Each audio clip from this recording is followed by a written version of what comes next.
ಮತ್ತು ನಿಮಗೆ ಸಂಬಂಧಪಟ್ಟಂಗೆ ಏನಾದರೂ ವಿಡಿಯೋ ಮಾಡ್ಕೊಂಡಿದ್ರು ಅವರು?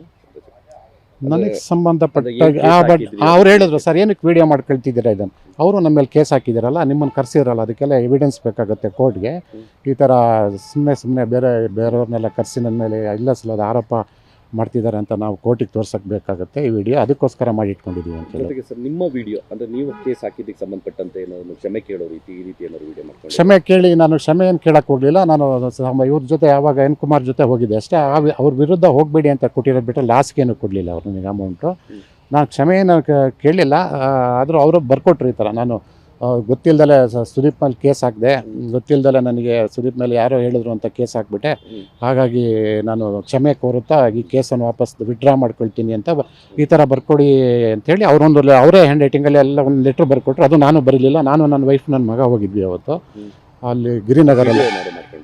ಆವತ್ತು ವೀಡಿಯೋ ಮಾಡಿಕೊಂಡ್ರು ಅದೇ ಥರ ಬರ್ಕೊಡಿ ಅಂತ ಬರ್ಕೊಟ್ಟಿದ್ದಾರೆ. ಅವ್ರು ಬರೆದು ಡಸ್ಟ್ಬಿನ್ಗೆ ಹಾಕಿದ್ರು. ನಾನು ಆಮೇಲೆ ಅದನ್ನು ತೊಗೊಂಡು ಬಂದಿದ್ದೀನಿ. ಹ್ಯಾಂಡ್ ರೈಟಿಂಗ್ ಅವ್ರು ಬರ್ಕೊಟ್ಟಿರೋ ನನ್ನ ಹತ್ರ ಇದೆ, ಅದು ನಾನು ಶೋ ಮಾಡ್ತೀನಿ. ಕೆಲವು ಡಾಕ್ಯುಮೆಂಟ್ಸ್ ಇವತ್ತು ತಂದಿಲ್ಲ, ಅರ್ಜೆಂಟಲ್ಲಿ ಬಂದಿರೋದು. ಅದನ್ನು ಅದೇ ಥರ ಇನ್ನೇನು ನಾನು ಬರೆಯೋಕ್ಕೆ ಇಷ್ಟ ಆಗಲಿಲ್ಲ.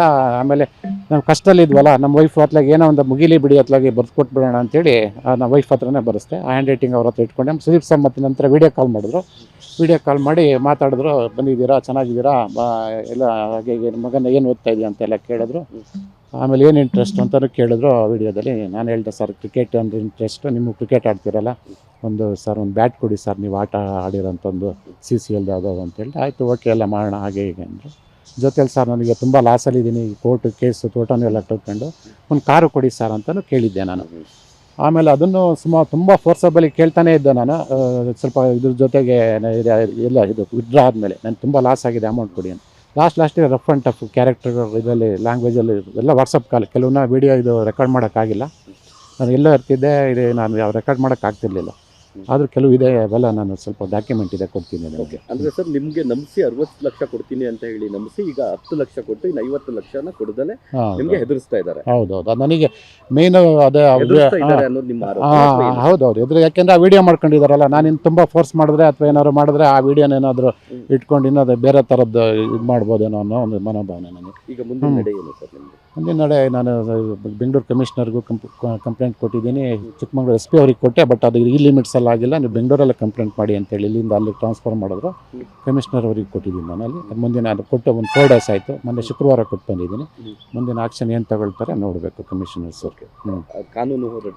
ಕಾನೂನು ಹೋರಾಟ ಮಾಡ್ತೀನಿ ನಾನು, ಯಾಕೆಂದರೆ ನನಗೆ ತುಂಬ ಲಾಸ್ ಆಗಿದೆ. ಅದರಿಂದ ನಾನು ಅಲ್ಲಿ ಸುಮ್ಮನೆ ಅವ್ರು ಕಟ್ಬಿಟ್ಟೋಗಿದ್ದ ಜಾಗದಲ್ಲಿ ಕೋಟ್ಯಾಂತರ ರೂಪಾಯಿ ಬೆಲೆ ಬಾಳ್ತಿತ್ತು. ಇವತ್ತು ಮರಗಳೇ ನಾನು ಹೆಚ್ಚು ಕಮ್ಮಿ, ಅವತ್ತು ಸಿಲ್ವರ್ ಟ್ರೀ ಅಂತ ಬರುತ್ತೆ ನಮ್ಮ ತೋಟದಲ್ಲಿ, ಸಣ್ಣ ಮರಗಳನ್ನೆಲ್ಲ ಕೊಟ್ಟು ನಮ್ಮ ಫ್ರೆಂಡ್ಸ್ ಹತ್ರ ಎಲ್ಲ ಸಾಲ ತಗೊಂಡು ಅದನ್ನು ಕಟ್ಟದೆ ಇವತ್ತು ಹಾಳು ಬಿದ್ದಿದೆ. ಅದು ಸಾಮಾನ್ಯ 9 ವರ್ಷ ಆಯಿತು. ಇಲ್ಲ ಹೋಮ್ ಸ್ಟೇಗಳೆಲ್ಲ ಏನೂ ನಡೆಯಲ್ಲ. ಸ್ಟಾರ್ಟಿಂಗ್ ಒಂದು 2 ವರ್ಷ ನಡೀತು, 7-8 ವರ್ಷದಿಂದ ಏನೂ ಇಲ್ಲ. ಅದು ಕೊರೋನಾ ಆದಮೇಲಂತೂ ಏನೇನೂ ಇಲ್ಲ, ಸುಮ್ಮನೆ ಹಾಳು ಬಿದ್ದಿದೆ. ನನ್ನ ಮನೆಯೇ ಬೇಕಾದಷ್ಟು ಮಾಡೋಕ್ಕೆ ಕೆಲಸ ಇದೆ, ಎಲ್ಲ ಹಳೆ ಮನೆ ಬಿದ್ದು ಎಲ್ಲ ಇದು ರೂಫಿಂಗ್ ಎಲ್ಲ ಇದಾಗಿತ್ತು, ಅದನ್ನೇ ಮಾಡ್ಬೋದಿತ್ತು. ನಾನು ಸುಮ್ಮನೆ ಇದನ್ನು ಇನ್ವೆಸ್ಟ್ ಮಾಡಿ ತುಂಬ ಲಾಸಲ್ಲಿದ್ದೀನಿ.